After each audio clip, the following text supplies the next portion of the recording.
Hello and welcome to Swayam MOOC on British Poetry and Drama. It's such a pleasure to be with you all again. We are now almost closing our journey through this magically powerful, enchanting, irresistible tragedy by William Shakespeare, Macbeth. And as we have read the play, it is now time for reflection, for asking those questions which become crucial in understanding this play in the correct light. Now, today we are going to talk about three characters. Obviously, we are not talking about main character Macbeth, so go slow. Today we are going to talk about Malcolm, remember King's son, then Macduff, the activist here in this play, and then Banquo, the loyal soldier, you could say, noble, you could say. So basically these three characters, Malcolm, Macduff and Banquo, they serve as moral foil in the play. Now, how do you understand moral foil?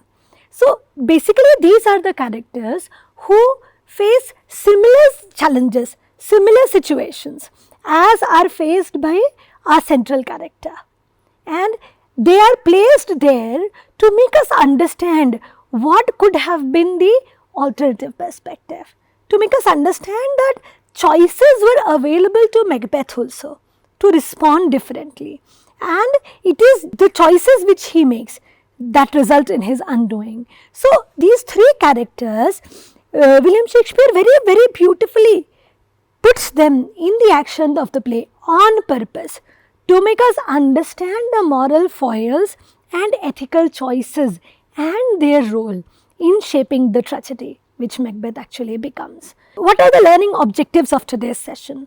We'll try to understand how the moral foil works through the play, how Shakespeare puts it to good use here. We'll try to understand how ethical choices are a very powerful factor in deciding whether the outcome would be positive or negative. We'll try to understand how these characters, the challenges to which they are exposed, the choices which they make, they connect to our world, our circumstances and contemporary challenges. So let us begin. We know three characters. Banquo is the first one whom we meet, significantly in the play, in Act 1, Scene 1.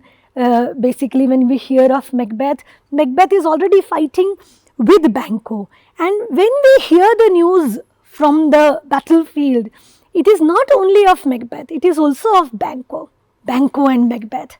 So we know that Banquo is a very mighty warrior, courageous warrior. He is also a very loyal servant. So when we get to hear about Macbeth and Banquo, both of them are heroic, they are brave warriors, they are ferocious when it comes to suppressing the enemies.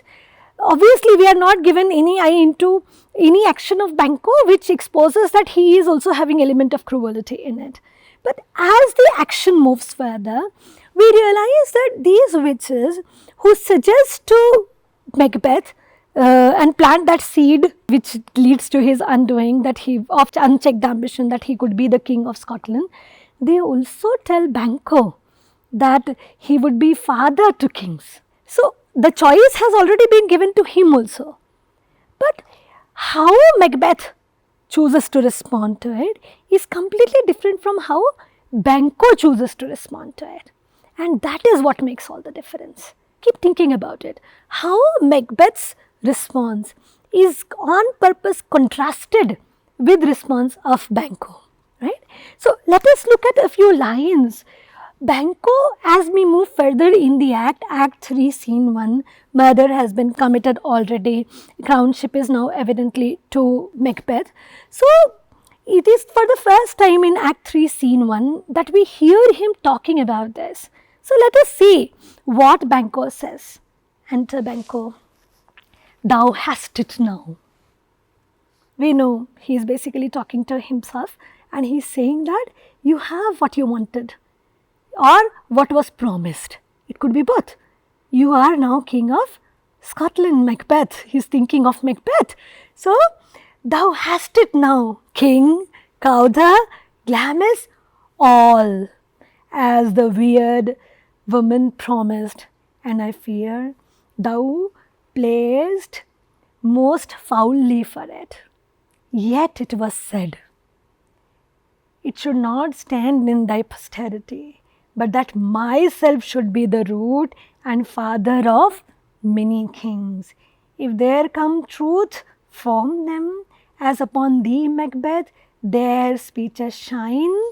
What by the verities on thee made good, may they not be my oracles as well, and set me up in hope, but hush, no more.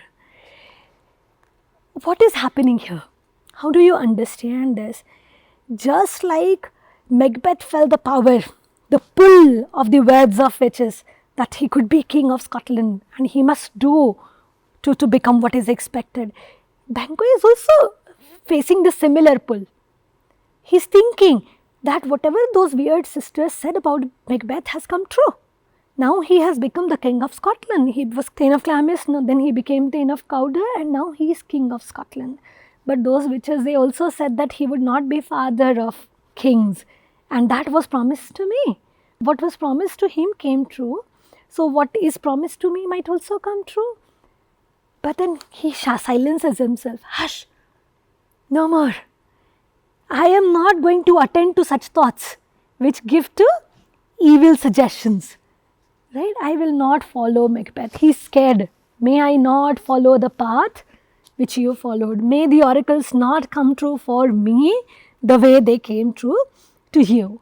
So you understand that the choice was available to Macbeth also, to silence this inner impulse, to inner evil call to commit murder. While Banquo chooses not to attend to it, silence it, Macbeth yields to it. And therefore these two choices, they become very important in the play. So this is how you understand the moral foil, how it works in the play. So Banquo is placed with Macbeth there so that you understand how it is the ethical choices we make to succeed in life, which go a long way in deciding the course of future for us. Right? Then as we move further in the action of the play, we meet another character. This is Banquo. And we know that after this scene, Macbeth plans and kills Banquo. And he didn't wanted to kill Banquo only. He also wanted to kill Banquo's child, son, so that the prophecy, it never comes true for Banquo. But Banquo's son succeeds in escaping the murderers and Banquo is murdered. After that, when you move ahead in the action of the play, you meet another character, Malcolm. Now, Malcolm is basically king's son, legal legitimate heir to the throne. How he acts to the challenges which are thrown to him. So, he doesn't use power immediately. He acts with caution. He doesn't use foul ways. You remember Macbeth once said that, we teach bloody murder. So when we do some crime, when we do something wrong, we are basically teaching others also the same crime. So the way I have killed Duncan, I might also be killed similarly. This thought is already there. And this choice was available to Malcolm also. He could have conspired and killed Macbeth. That choice was available to him also. But he doesn't do that. He would not take the foul way to succeed. And therefore he goes in exile, self-imposed exile. And he prepares to take what is his honorably, not other way, evil way, foul way. So this is Malcolm. Then the other person whom you meet, who is placed as the moral foil, an important moral foil in the play, is Macduff. Now, what is it that Macduff does? The moment he sees this murder, dance of murder raining upon people, the moment Duncan is murdered, he already becomes suspicious. He understands that this is not what it seems to be. He is an intelligent, committed, noble soldier. So, but he cannot remain silent. He just cannot bear injustice. It is not his way. So, what is the choice available to him? There is no time to wait here. Either he has to bow to Macbeth, accept him as king, and people already know his commitment to the crown, to the nation to the king.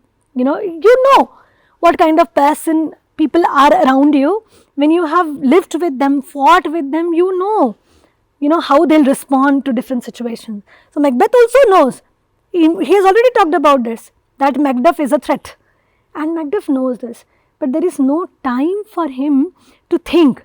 He immediately goes, he forgets about everything, his children, his wife, he goes to Malcolm. He finds out where is Malcolm in exile and he goes to him. Why? Because he would be there standing by him in the right cause and fighting for the nation, no matter what the cost is. And you know what is the cost for Macduff? His innocent wife and all children. In one of the most moving dialogues of the play, when the news is broken upon him that all your children have been murdered, he evokes such feeling of pity and grief, sadness in us. What all of them? He repeats it, just cannot accept that, Macbeth was now having heart to kill all his children. It is kind of erasing your whole future lineage altogether, and then they are all innocent. Now, Macduff also was having a choice to be there, accept passively whatever was happening there, but he doesn't accept it. Rather, he chooses to sacrifice, and he goes and joins Malcolm. When the two meet, then you get to know about other shades of how we should proceed in life when it comes to taking decisions and making choices. So when Macduff goes and meets Malcolm, he doesn't immediately trust him. He tests him. Why? You have to be slow in trusting anything. You have to double check everything. Why? If you are not cautious, then what happens? Sometimes you fall. You commit mistakes in a hurry. So his cause is great, and then how he tests? He somehow says to Macduff, Macduff is there all full of power, anger, that I am here with you, we'll stand by you and fight. We must take back what belongs to the nation. We have to fight for our nation. Scotland is bleeding, his heart is bleeding for his country. And Malcolm tests him, no, I cannot do this. I do not have the power, the mettle it takes. His only hope of rescuing his state, his nation, was in the legitimate heir to it. He doesn't choose to kill. He could have killed Macbeth and become king. But he doesn't think of that. He is not the legitimate heir to it. And therefore, he goes to the rightful heir. And when he realizes that he would not stand for it, then he doesn't think, okay, fine, you are not doing it, I'll do it. No. That is not right. That is not ethical. And therefore, what does he do? His heart breaks. And see what he says. Alas, poor country, almost afraid to know itself, it cannot be called our mother, but our grave, where nothing but who knows nothing is once seen to smile, where sighs and groans and shrieks that rent the air are made not marked, where violent sorrow seems a modern ecstasy, the dead man's knell is there scarce asked for who, and good men's lives expire before the flower in their cups, dying or ere they sicken. He is painting contrast in front of Malcolm. Alas, poor country. Why? Because there is no hope now. And what is Scotland at present? Everything opposite to what it was. A thriving nation where people were, growing, much happiness, action, purity was in the air, right? Now what is happening? Scotland was in chaos. We entered Scotland in war, but still order was there. But now hope was there. But now there is no hope left for you, and therefore this is, alas, poor country. So if we look at the responses of these three characters, Malcolm, Macduff and Banquo, then they act as very powerful moral foils to understand Macbeth and his decisions. So all of them, they respond to different challenges, to same challenges differently. Now look at them one by one. Let us try to compare these characters and their responses. So first one is murder of Duncan, betrayal of the country. So all three are there present. Banquo, Malcolm and Macduff. Now, what do? Malcolm keeps patience. Instead of immediately confronting Macbeth, using power or any foul play, he responds with quiet patience. He goes in exile. Banquo would not jump to conclusions. He doesn't know for sure, so he would not act in suspicion. And he also knows that alone he just cannot do anything, and therefore he retires in passivity. And Macduff, he is the activist. He cannot ignore evil and therefore he acts. Malcolm is in exile, gradually preparing for the battle. Macduff is activist, so he is punished.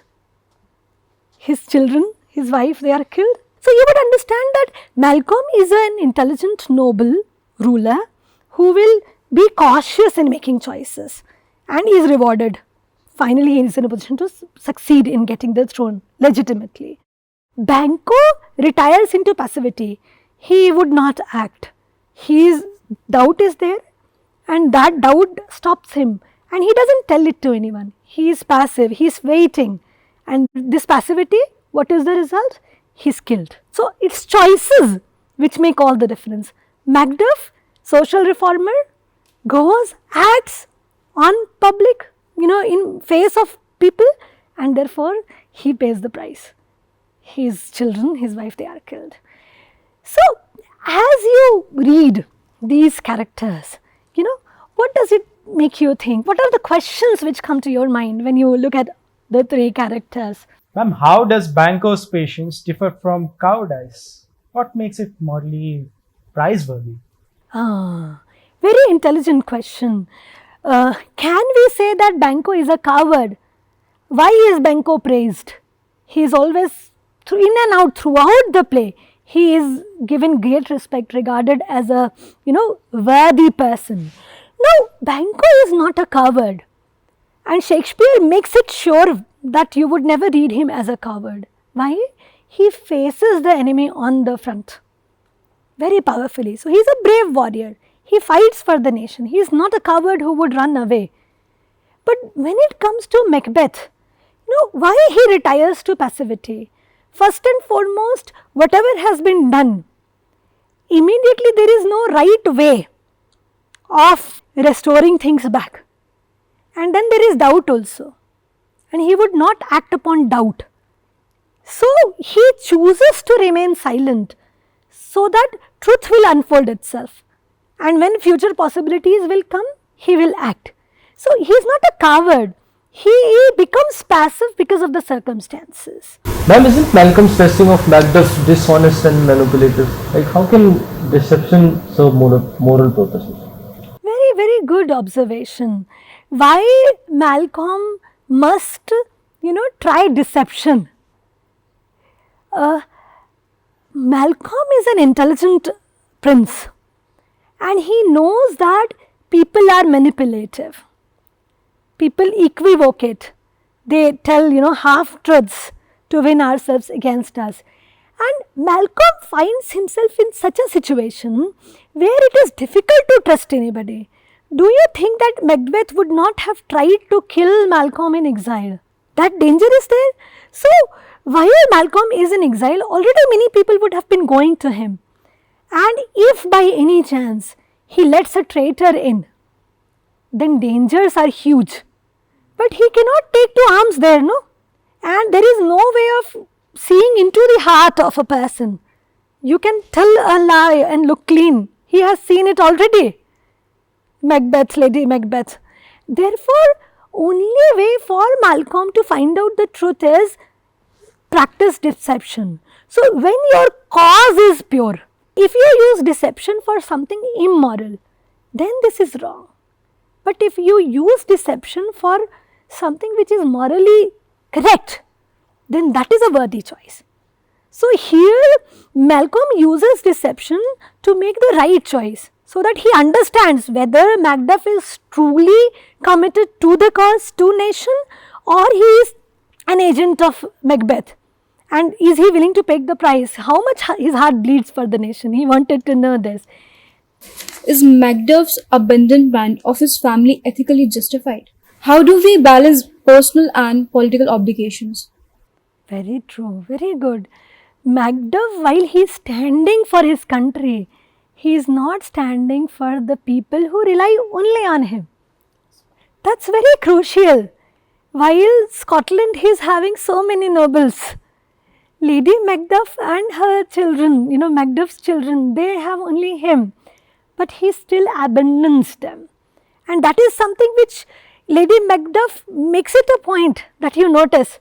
Oh, your father has run away. It was not available to him the choice to take the family with him.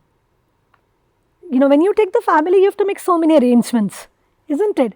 And then he would have found himself weak because he would have been made to stop everywhere for providing for them. So that choice was not available to him. The call for the country was sacrifice. And the price was huge, but Macduff paid it. So that choice was not available for him to take his children and wife with him. Why does Banquo choose to remain passive when he suspects Macbeth's crime? Shouldn't moral people take actions against evil? Good observation. When you try to understand the choices these characters make, it is an important observation that why is he passive? Why couldn't he tell then and there on the face of people that, the weird sisters, they had made this prophecy and it might be foul. They might be, foul playing here. Now, Banquo is slow in yielding to suggestions throughout. Macbeth immediately yielded to suggestion of the weird sisters. Banquo practiced caution. And it is the same which he does here also. He practices caution. He goes slow there because he is not sure whether Macbeth has done it actually or not. He is doubting it. He is fearing that he has gone, too far, he has foul played, but he cannot, there is no way at present that he can be sure of it. And then he also understands the circumstances are such that they are in Macbeth's castle. It is not Donalbain and Malcolm, they have now left. Macbeth is the king. So in such a king is next to God. You remember in Shakespeare's time it was great chain of being. So you had God, after that you had king. And then you had, trees, plants, animals. At the end of the chain was dust. Right? So king is next to God and everyone is at his command now. So there is no way that his bringing this to light will immediately lead to any results. And therefore he retires to passivity. Through our discussions of today's session, we understood how Shakespeare carefully places these characters in the play to make us understand how the choices which we make, they make all the difference. You see people choosing the same things throughout. So we have our politicians. There are many people who do not accept bribe, but they do not talk about also who are the people offering bribe. So they are like Banquo, right? There are people who revolt, whistleblowers. They will expose corrupt people, risk everything. So they are like Macduff, right? So they are people who are dealing with intelligently. They'll set things right without, acting on front, preparing for everything and going with caution, but making sure that the truth is honored and restored, right? So when you look outside in the world, you'll find people throughout, and this moral choir in the play, it is so powerful. We manifest everywhere and it is a message for us. We'll close our sessions with this message that dear students, the choices which we make in life, they make all the difference. And therefore, do not yield to suggestions. Do not act on impulse. Go slow, take caution and make wise choices so that life is as we want it to be. Thank you. See you in the next session.